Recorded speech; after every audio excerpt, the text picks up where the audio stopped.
Welcome to the Nonprofit Exchange. Stories, tools, and wisdom shared by leaders for leaders to help you raise the bar on your own excellence and release the potential inside of you. Now, here's today's show. This is the Nonprofit Exchange, and this is Hugh Ballew, your host. I'm the president and founder of Center Vision Leadership Foundation, and we work with leaders building out their vision. We're going to talk about vision today, but we're also going to talk about a special nonprofit that does a whole lot of really important work. So one of my core teaching principles, great leaders don't react to chaos. They orchestrate clarity before the crisis begins. My friend and guest today is Connie Myers. She's a crisis leadership strategist, international best-selling author, and founder of BePreparedBeReady.org, where she equips nonprofit leaders, businesses, and communities to move from vulnerability to resilience. With more than 4 decades of experience and firsthand insight as a FEMA inspector and trainer, Connie understands that preparation is not just about survival, it is about leadership capacity in moments that matter the most. In her work, Connie helps leaders shift from reactive crisis management to proactive orchestration, aligning people, systems, and strategies before disruption occurs. Her approach mirrors the mindset of a conductor, haha, clarity of vision, defined roles, and disciplined execution that allows organizations to perform effectively under pressure. She's the creator of initiatives such as Kits for Kids and leadership ambassador programs that empower communities to take ownership of their preparedness and response. Her work is especially relevant for nonprofit leaders who must protect mission continuity, stewardship resources wisely, and lead with confidence in uncertain environments. Connie's message resonates deeply with me and with today's leaders. Preparation is not an event, it is a leadership discipline. When leaders are prepared, they create organizations that are not only resilient, but also capable of sustaining impact and serving their communities to the highest level. So, Connie, tell us a little more about your background, and you're an expert in visioning. Why is it so important to be very clear on the vision of what you're doing? Because you'll never get where you want to go if you don't do it. Thank you so much for that wonderful introduction, Hugh. That was amazing. Thank you. I I discovered visioning after my husband passed away. He after he died, I told my two partners I was ready to come back to work and jump right in and just be go back to my old life. Well, that didn't happen. I was having a calls with the California Association of Realtors, which is one of our big accounts, and others. And the conversation was over here, and I'm over here watching. I'm not engaging, I'm not connecting. And after about 2 months of that, I realized that my old life has was gone, and I've had to figure out what a new life looked like. And I had gone to the church, Mary Morrissey, who has she has a huge institute now that teaches mindfulness thinking and blends it with faith. And I went to her training because I went to her church. He had a church in Portland. And I went to the training and I started really practicing visioning. So, in order to have a concrete vision that you really can manifest, you have to really look at your entire life. You can't just look at what's my job going to be, or, I need to lose 10 pounds, or whatever it is. You have to start by looking at your entire life. You look at four pillars. The first one is health. It's a year from now or 2 years from now. What is it that I want my health to look like? And envision it, see it, imagine it, draw a picture. The second one is relationships. Maybe you have relationships that need to be improved. Maybe you have relationships you need to let go of. Maybe you need new relationships. What do those look like? And then what is your time and money freedom look like? Let's say you won the $800 billion lottery. What would you do with the money? And then the last one is career and creative expression, hobbies and things like that. And once you answer those questions, because then you have a clear picture of what it is that you want for your life, Now zero in on, and what I'm going to be talking about is my career. And I had no idea my career was going to become what it is. My life is 180 degrees different than it was before Tom died. I thank him every single day for this new life because it was such a beautiful gift. By the way, one of the first things I did was write a book on crystalline moments. Crystalline means sparkly or clear, so moments of clarity. And there's always a gift and there's always an opportunity. And that's how I approached my new life. Um, Once you decide you want to zero in on one of those, I'm going to choose career. You then look at, okay, what is it I would love to do? What would make me happy? What would make me jump out of bed in the morning and get started? And then you write it down and you write it from the perspective of gratitude. I'm so happy and grateful that it is 2027 and this is what I've accomplished. You see, you can't go to a vision, you have to come from it. In order to come from it, you have to become it. So once you zero in on what that vision looks like, what are you watching? What podcasts are you watching? What books are you reading? What actions are you taking? What does it look like? And have that clear vision. How are you dressed and going out of the door in the morning? Those kinds of things all put you in that position and create your lifelike avatar. So that's how I started my visioning. Your vision is organic. It's like a business plan. As you achieve one part of your vision, now you've got room for more. And Hugh, if I'd have known my vision was going to bring me to where I am today, I would have said, "You are crazy." I didn't think I could write a decent book, email, much less 8 books. So it's been a blessing all the way. So she just slipped something in here. 8 books? Yes. And where do we find those? Are they on the website or on Amazon? I took my stuff, most of my stuff off of Amazon, so you can find it on Ingram Sparks or Barnes and Noble. And I have a couple of them on my website on my bookshop store. By the way, bookshop.org is a great place to buy books. Bookshop.org. That's a good treat. So that's org. It must be a nonprofit. So um, in my world, people have they say they have goals, but they've not written them down.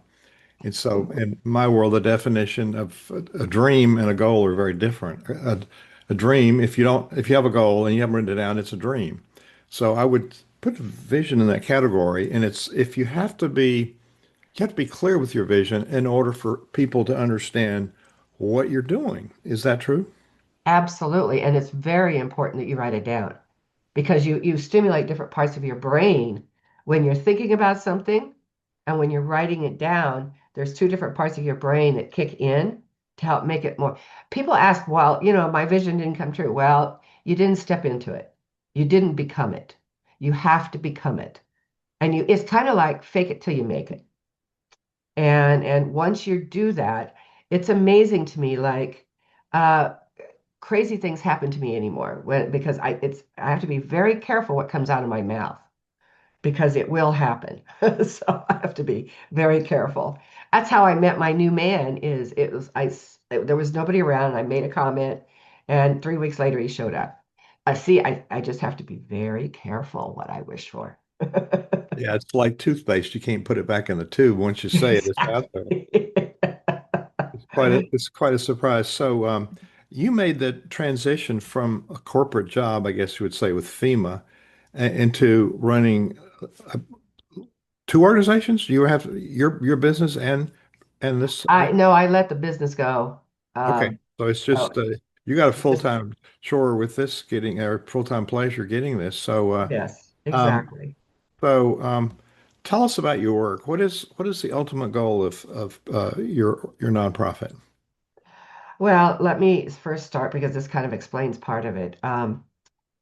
I helped two companies go from the local market to the national stage before all of this, and when I decided that I had a new life that I had to figure out, I went to the training, but I also sat down and really created my vision for it, and it had nothing to do. I kept asking myself, what does that FEMA stuff have to do with anything that I'm doing, that I'm planning on doing or doing now? And in 2019, the California Association of Realtors, who had my leadership stuff, sent out an email saying these are the courses that were, or the trainings that we're looking for. And one of them was disasters. Well, I'd always wanted to write a book after spending 9 years as a FEMA inspector. And I did it. I did over 50 disasters myself. I trained thousands of inspectors. And I'd always wanted to write a book to protect families and kids. Because during that time, I saw firsthand what happens, particularly to kids. And it doesn't even have to be a big, huge disaster. It could be just a crisis. But if it's something where the parents are involved in trying to figure out how to get beyond it or fix it or make it better, these kids are hearing what's going on. And when it comes to disasters, over 50% of kids end up with PTSD. So I wanted to write a book, and then I had this opportunity to write this course for the Californian, and I gave it at their um, big expo they have. I did also a panel where I brought in a FEMA director and some other people for the educators. And while I'm doing that, I realized that I needed to say a lot more than what this 3-hour course said. So I wrote a 5.5-hour certification course. So I'm out and I'm presenting this certification course, and it's all about how to be a good community leader or do well by doing good, and how important giving back is to your overall success. So I am I'm speaking at the National Natural Disaster Expo. And after I got finished speaking, a woman walked up to me and she goes, "You need to be a nonprofit and you need to work with kids." So I went back to my booth and I talk a little bit about the certification, but then I'd say, but what we're really after through this is to protect kids. I've applied for my 501(c)(3), which I did the next day, and we're going to be protecting kids through this program. Well, the conversation was, well, that sounds like an interesting concept as far as do well by doing good. Or then all of a sudden they said, but I'm really interested. I would love to help protect kids. How do I get involved? It completely shifted the conversation. So I didn't even have a vision yet for that. I had to come back and go, okay, I sat down, I did a bunch of research, and then I sat down and I wrote my vision. I'm so happy and grateful that we are helping 30 million people be better prepared and more sustainable. And we're doing that through protecting kids. And that was my initial vision. Um, Obviously, it's grown since then just a bit, but um, I our kids are so critically important. Over 70% of parents are worried about their kids' fears, anxiety, depression, potential suicides. Suicide in teens is up over 60%. Over 70% of kids are worried about, is there going to be a planet for me to live on? Am I going to get shot? Am I going to be bullied? Am I going to be harassed online? Am I going to be able to go to a job? Am I going to be able to go to school? Young girls are deciding whether or not they want to have children. And the mental health people say the best way to overcome that is to empower our kids, give them a voice, help them help us be a better world. So that's kind of how the vision started and how the whole thing started. Our goal is to protect a lot of kids through our Kids for Kids program. So you set that vision in present tense, which I want to point out. And when I work with startup leaders, when I say, what's your bold vision? Well, we can't say that because we haven't done it yet. Well, that's not the point. The point is describing where you're going to be. And you were very clear in that. So why is that important? And then shift from that to, you said this is external, being prepared, external and internal. So why is that present tense language important? And then how does that drive preparedness within the organization? Well, I think it's critically important because you're living it. If you're not living in your vision, what are you living in? If you want your life to be better, you have to be living it, the good and the bad. That's the beauty of crystalline moments. There's never a failure. It's always a gift or an opportunity, no matter. My husband's passing was the greatest gift he could have ever given me, and I thank him every day for it. So living that vision, good or bad, if there's things that need to be improved on, then I'm so happy and grateful that I solved whatever problem it is. And you're always living in gratitude, and then you always end your vision with this or something better still, because we don't know what God has planned for us. So we have to leave it open-ended. We can't just say, okay, well, this is it, and that's all there is. My vision has grown tremendously over these last couple of years with everything that, thanks to Hugh and the prosperity council that I've learned and the beauty of what I'm doing because what drives me are the kids. When they get those kids, oh my God. I had a little 5 or 7 year old at a Girl Scout troop, and I pulled out I had to put the kits all together, and the last thing I pulled out was a ponytail band. And she was tiny, tiny little Asian girl. And she put up her hand. I said, why do you think this ponytail band is in your safety kit? And she goes, well, if my girlfriend is bleeding, it might help stop the bleeding. That was a mic drop for me. It was like I was so inspired already, but if you're not living that, if you're not living what you're doing, then you're out of sync. You're completely out of sync and you need to find your way back, which you have to do once in a while. So just drilling a little more, this is great. Drilling down a little more on the preparedness piece. You can't really help other people be prepared unless you're prepared internally. So, Exactly. how do you create this culture as the foundation of preparedness and sustainability? How is that important, and what advice would you have to other nonprofit leaders out there about that? I think what's really important is you got to work with your mind first.